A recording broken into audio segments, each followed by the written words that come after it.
Hello guys, सबैलाई नमस्कार। म चाहिँ एउटा नयाँ भिडियो लिएर तपाईको सामने आइपुगेको छु गाइज। उहाँले चाहिँ चाइनिज भेल बनाउन लाग्नु भएको छ गाइज है। चाइनिज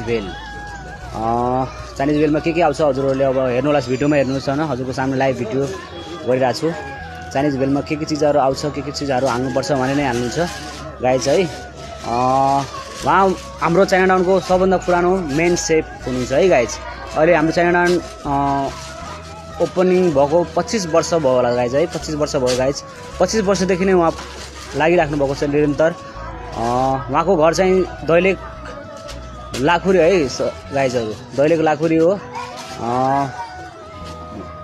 हाम्रो चाइना टाउनको उहाँ मेन सेफ हुनुहुन्छ हाम्रो हैन। हामीले उहाँलाई रेस्पेक्ट गर्छौं, इज्जत गर्छौं हैन। उहाँबाट दुई चार कुराहरु सिक्छौं।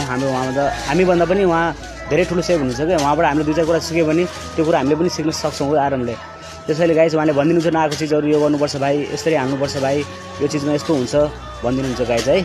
उहाँबाट धेरै कुराहरु सिक्न पाइन्छ गाइज हैन। उहाँलाई ल गाइज है। चाइनिज भेल अब यहाँ चाहिँ हाम्रो चाइनिज भेलमा राइस, नुडल्स, मन्चुरियन र माथिबाट फ्राई नुडल्स आउँछ गाइज है। अनि यो रेडमा आउँछ। कोही बिना कलर पनि भन्ने हुन्छ न, बिना कलरको पनि बन्छ। अनि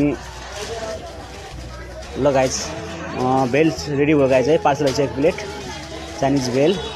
ल गाइज है, अरु भिडियोहरु पनि तपाईहरुलाई म देखाउने वाला छु। यो आज चाइनिज भेलको हो, भोलि आउँछ नयाँ आइटमको भिडियो तपाईहरुलाई देखाउने वाला छु गाइज। ल गाइज, कस्तो लाग्छ भिडियो लाइक, शेयर, कमेन्ट गरिदिनु होला गाइज। ल होस् त।